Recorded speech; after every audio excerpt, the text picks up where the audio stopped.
देखिए, अगर हम इसको देखते हैं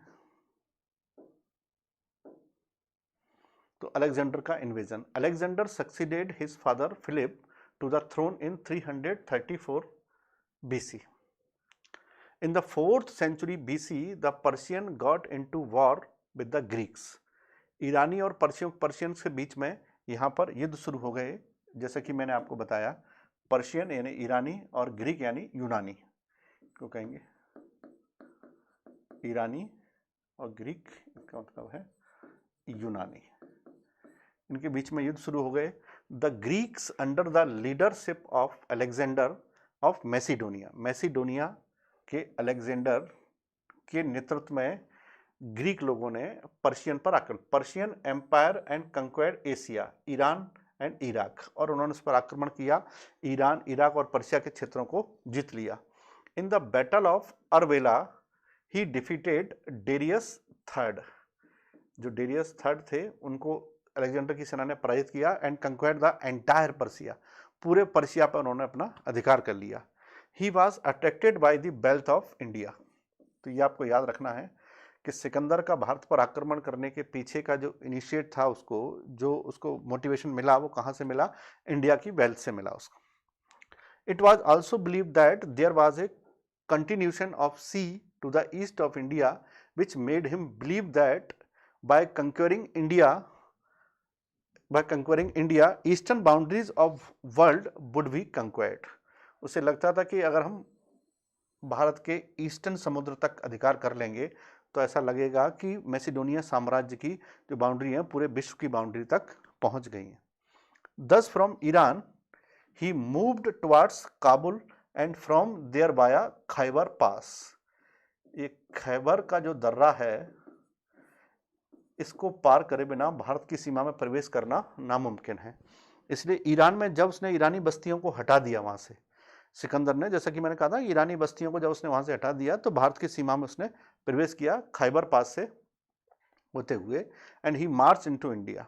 the entire north India was divided into so many independent monarchies. और ये आपको पता है कि पहले से भारत छोटे छोटे स्वतंत्र राज्यों में और ट्राइबल रिपब्लिक्स में बटा हुआ था। ये जो विभाजन था, विखंडन था, यही विखंडन ऐसा था जिसने भारत को कमजोर कर दिया था, विभाजन। और छोटे छोटे ट्राइबल कबीले भी बने हुए थे। इस कबीलों के कारण सिकंदर को भारत में आक्रमण करना बहुत आसान हो गया और सिकंदर भारत की सीमा में पहुंचा। सिकंदर जब भारत की सीमा में पहुंचा तो वहां बैटल ऑफ हाइडेस्पास होता है, हाइडेस्पीस का बैटल होता है। इसी हाइडेस्पीस के बैटल को कहते हैं झेलम का युद्ध,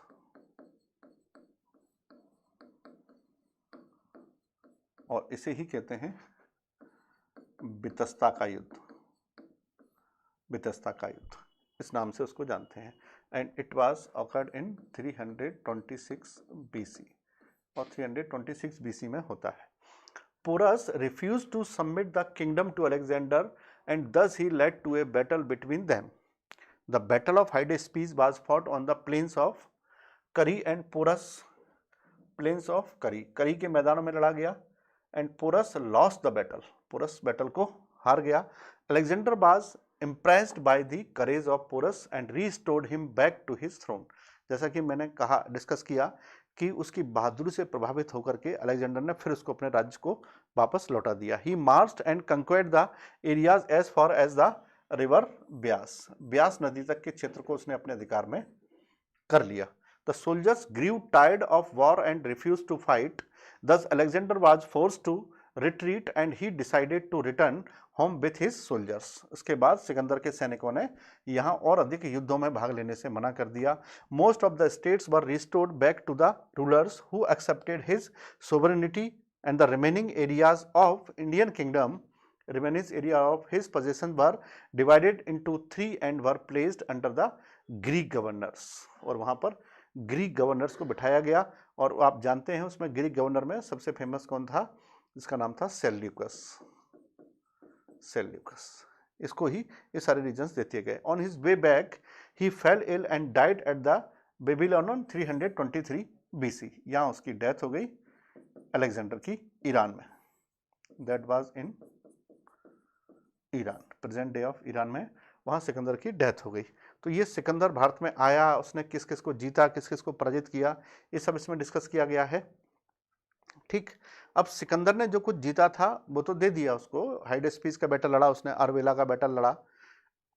आफ्टर हिम हम ये देखेंगे कि सिकंदर के ने जिस क्षेत्र को जीत लिया था, अब हम उसको देखते हैं कि वहां पर हुआ क्या। That was the region of Bactrian. Bactrian का क्षेत्र था जो सिकंदर ने अपने सेनापति को दे दिया, और सेनापति का नाम था Seleucus. That was under Seleucus. Seleucus के आगे उसको दे दिया गया। सेल्यूकस निकेटर को जब इसका सारा का सारा क्षेत्र मिल गया तो सेल्यूकस अपने लाइफ टाइम तक उसको प्रोटेक्ट करता रहा। At that time the region of India was in this regions. ये वो इंडिया का क्षेत्र है। अब इस बैक्ट्रियन रीजन को, एक मिनट, इस बैक्ट्रियन रीजन को जीतने के लिए यहां पर जब सेल्यूकस की डेथ होती है, सेल्यूकस के बाद इसके दो हिस्से होते हैं। एक रीजन जिसको बैक्ट्रिया और एक रीजन जिसको पर्सिया, अलग अलग होते हैं। बैक्ट्रिया का जो किंग बनता है उसका नाम होता है डायोटोडस। डायोटोडस। और पर्सिया का राजा बनता है अरसक्स। अरसक्स यहाँ का राजा बनता है। डायोटोडस का जो रीजन बैक्ट्रियन रीजन है वो इंडिया के बहुत पास में रीजन है। तो डायोटोडस, इसको मैं डायोटोडस, और ये है बैक्ट्रियन, बैक्टीरिया। तो डायोटोडस के बाद यहां पर एक दूसरा किंग आता है जिसका नाम होता है यूथिडेमस। यूथिडेमस, ये भी ग्रीक कमांडर है, इसने भी बैक्ट्रिया में शासन करना शुरू किया। यूथिडेमस ऐसा राजा था जिसको अधिकांश लोगों ने राजा मान लिया और वो काफी शक्तिशाली था। उसको मैसिडोनिया के एम्पायर ने भी इस बात के लिए स्वीकार कर लिया कि ये बहुत अच्छा शासक है और बहुत अच्छा कार्य करता है, तो इसकी स्थिति इस समय पर एक अच्छी रहेगी। और यूथिडेमस ने लगातार भारत की सीमा में आक्रमण करने की कोशिश की। यूथिडेमस के बाद यहां पर एक राजा आया जिसका नाम था ड्रीमिटियस। ड्रीमिटियस। तो ड्रीमिटियस जो राजा था ये ग्रीक राजाओं में सबसे ज्यादा शक्तिशाली था। ड्रीमिटियस क्यों था? क्योंकि ड्रीमिटियस ने ही हिंदुकस पर्वत को एक बार और पार किया। ड्रीमिटियस को या तो सिकंदर ने पार किया या ड्रीमिटियस ने पार किया। और ड्रीमिटियस के बाद यहाँ के क्षेत्रों पर राजा आया जिसका नाम था यूक्रेटाइडिस। यूक्रेटाइडिस, यूक्रेटाइडिस, UCRETIDUS, यूक्रेटाइडिस। यूक्रेटाइडिस, यूक्रेटाइडिस आया। यूक्रेटाइडिस के बाद फिर कुछ समय बाद आया मेनांडर। मेनांडर आया। मेनांडर वो था जिसने भारत में आकर के बौद्ध धर्म स्वीकार कर लिया और उसका नाम हो गया यहाँ पर इंडियन बुद्धिस्ट टेक्स्ट में मिलिंद। उसको मिलिंद के नाम से जाना गया। उसको जो बौद्ध धर्म की दीक्षा दी थी वो नागसेन ने दी थी। तो ये थे कि कुछ अलेक्जेंडर के पहले तक के और अलेक्जेंडर के बाद, यानी अलेक्जेंडर के पहले तक के मौर्यंस, वो ग्रीक इन्वेजन्स, और अलेक्जेंडर के बाद के ग्रीक इन्वेजन्स, जिनका डिस्क्रिप्शन। अब इनके बारे में कुछ चीज़ें समझनी है जिनको हम लोग फैक्ट में समझने की कोशिश करते हैं। फैक्ट में समझेंगे। देखिए, पहला तो ये कि जो अलेक्जेंडर है, सिकंदर है, सिकंदर का उत्तराधिकारी कौन था? सिकंदर का उत्तराधिकारी कौन था? तो इसका उत्तराधिकारी कौन था? सेल्यूकस। सेल्यूकस इसका उत्तराधिकारी हुआ। ठीक है। अब सेल्यूकस का उत्तराधिकारी कौन था? तो सेल्यूकस के उत्तराधिकारी की बात करेंगे तो उसके बाद बनता है डायोटोडस। डायोटोडस इसका उत्तराधिकारी बना। डायोटोडस का उत्तराधिकारी कौन बना? जिसका नाम था यूथिडेमस। यूथिडेमस इसका उत्तराधिकारी बना। और यूथिडेमस का उत्तराधिकारी कौन बना? इसको कहते थे ड्रीमिटियस। ड्रीमिटियस इसका उत्तराधिकारी बना। और ड्रीमिटियस का उत्तराधिकारी कौन बना? यूक्रेटाइडिस। यूक्रेटाइडिस। और यूक्रेटाइडिस के बाद आया मेनांडर। मेनांडर ये ग्रीक रूलर से। अब इनके बारे में जो फैक्ट है उनको समझने की कोशिश करेंगे कि इसमें क्या क्या आपको याद रखना है। देखिए, ये तो आपको पता है कि सेल्यूकस क्यों याद रखना है, क्योंकि सेल्यूकस की पुत्री थी जिसका नाम था हेलेना। हेलेना ये चंद्रगुप्त की पत्नी थी। चंद्रगुप्त की पत्नी थी हेलेना। और सेल्यूकस को चंद्रगुप्त ने पराजित किया था। सेल्यूकस को चंद्रगुप्त ने पराजित किया था। और सेल्यूकस का ही एक राजदूत था जिसका नाम था मेगास्थनीज। मेगास्थनीज इसका राजदूत था चंद्रगुप्त के दरबार में। इसने पुस्तक लिखी जिसका नाम है इंडिका। ये सेल्यूकस के बारे में याद रखना है। डायोटोडस इसका उत्तराधिकारी था। यूथिडेमस पहला शासक था जिसको पहला आक्रमणकारी जिसे यूनान का समर्थन प्राप्त था। यूनान का समर्थन प्राप्त था। He was supported by Greek commanders. Demetrius most powerful. Demetrius was most powerful. Demetrius was most powerful. ठीक। और ड्रीमिटियस ने हिंदुकुश माउंटेन को पार किया।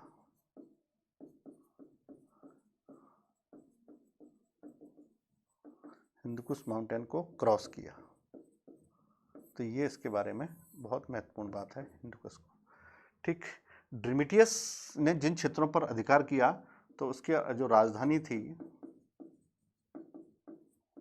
वो क्या थी? उसकी राजधानी साकल। साकल। यूक्रेटाइडिस ने जिन क्षेत्रों पर कब्जा किया था, जिन क्षेत्रों पर अधिकार किया था, उनकी राजधानी क्या थी? थी तक्षशिला। तक्षशिला। ठीक है। फिर आता है मेनांडर। मेनांडर बौद्ध धर्म से प्रभावित था। बौद्ध साधु नागसेन से इन्फ्लुएंस था, से प्रभावित था। इसने बौद्ध धर्म स्वीकार कर लिया।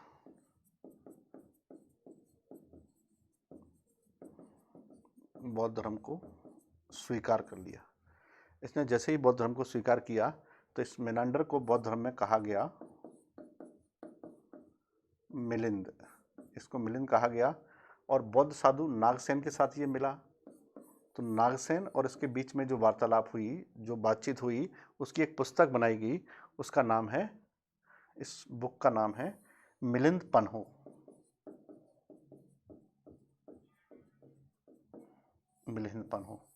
मिलिंद पन्हो बौद्ध धर्म की पाली भाषा में लिखी गई ऐसी पुस्तक है जिसमें ग्रीक आक्रमणकारी या ग्रीक शासक मेनांडर और बौद्ध साधु, जिनका नाम है बौद्ध साधु का नागसेन, इन दोनों के बीच में जो वार्तालाप हुआ है उसका पाली में डिस्क्रिप्शन दिया गया है, जिसे मिलिंद पन्हो के नाम से जाना जाता है। मिलिंद पन्हो के नाम से जाना जाता है।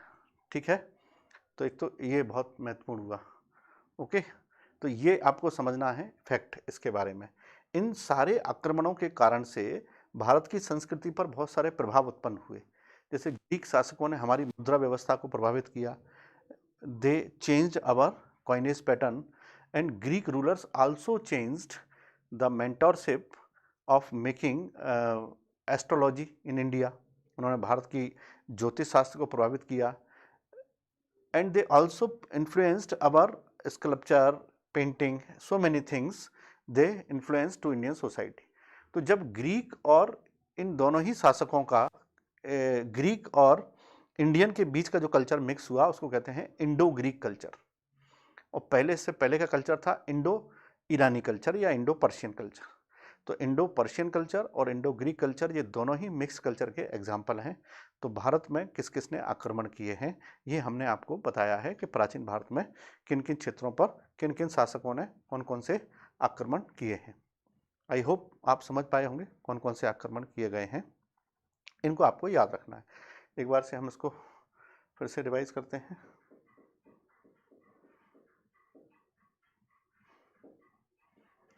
विदेशी आक्रमण, विदेशी आक्रमण हमने देखा कि सबसे पहले आक्रमण किए हैं पर्शियन किंग ने, और इसमें हमने देखा कि दो समय डिवाइड किए थे, ईरानी किंग और यूनानी किंग। तो जो पर्शियन आक्रमण हुए हैं उन आक्रमणों में हमने देखा कि सबसे पहले हखामनी अकमेनीज डायनेस्टी के लोगों ने शासन किया है। उन अकमेनीज डायनेस्टी के लोगों में कुरुश जिसको साइरस कहते हैं उसने सबसे पहले आक्रमण किए हैं। इसके बाद डेरियस ने आक्रमण किए हैं और लास्ट आक्रमण पर्शियंस का जेरेक्सेस ने किया है, जिसने ईरान के क्षेत्रों में बहुत सारी कॉलोनियाँ बसा ली थी और इन्हीं ईरानियों को यूनानियों ने आकर के सबसे पहले यहाँ से हटाया इन द बैटल ऑफ ऑरवेला। तो ऑरवेला के बैटल में इन्होंने इनको यहाँ से हटा दिया और हटाने के बाद अपना शासन प्रारंभ किया और धीरे धीरे भारत की ओर ये लोग बढ़े। ठीक है, इसके बाद सिकंदर जो मैसेडोनिया से आया था, फिलिप का बेटा था, वो धीरे धीरे करके भारत के क्षेत्रों में आया और भारत के क्षेत्रों पर आक्रमण किया। सिकंदर आया, सिकंदर ने कौन कौन से बैटल लड़े ये हम लोगों ने देखा है और सिकंदर का एक पूरा वो मैप बनाया है कि सिकंदर मैसेडोनिया से आया तो पहले पर्शिया के क्षेत्र में उसने ईरानियों को हराया है बैटल ऑफ ऑरवेला में, फिर बैटल ऑफ झेलम में, बैटल ऑफ हाइडे स्पीच में उसने यहाँ पर पोरस को हराया है और ब्यास नदी को पार करने से जब उसकी सेना ने मना कर दिया तो वो यहाँ से वापस चला गया है। वापस जाते समय बेबीलोन में उसकी डेथ हो गई 323 बीसी में, अलेक्जेंडर का है। और अलेक्जेंडर के बाद भी यहाँ पर यूनानी आक्रमण होते रहे, जिसका मैप ये वाला बना हुआ है कि किसके बाद कौन किसका उत्तराधिकारी था। इस मैप को आप फिर से देख सकते हैं कि देखिए सिकंदर का उत्तराधिकारी सेल्यूकस, सेल्यूकस के बाद डायोटोडस, यूथिडेमस, ड्रीमिटियस, यूक्रेटाइडिस और मेनांडर। और किस किस के बारे में कौन कौन से फैक्ट महत्वपूर्ण है ये भी मैंने आपको यहाँ पर नोट करा दिया। तो keep this thing in your mind so that you can make the better understanding about history and it's concept. तो इनको आप तथ्य को ठीक से पढ़ेंगे तो आप इन चीज़ों को समझ पाएंगे और सुनेंगे ज़्यादा अच्छे से, क्योंकि सुनना बहुत ज़रूरी है, चीज़ें सुनने से याद रह जाती हैं आपको। समझे। नेक्स्ट लेक्चर में हम लोग शुरू करेंगे मौर्यन एम्पायर को डिटेल में, मौर्यन एम्पायर की डिटेलिंग। जैसे हम लोग मौर्यन एम्पायर की स्थापना तो पढ़ चुके हैं, अब मौर्यन एम्पायर की डिटेलिंग पढ़ेंगे ताकि समझ में आएगा कि उस समय जो आक्रमण हो रहे थे उन आक्रमणों से बचने के लिए क्यों पावरफुल मौर्यन एम्पायर बनाया गया।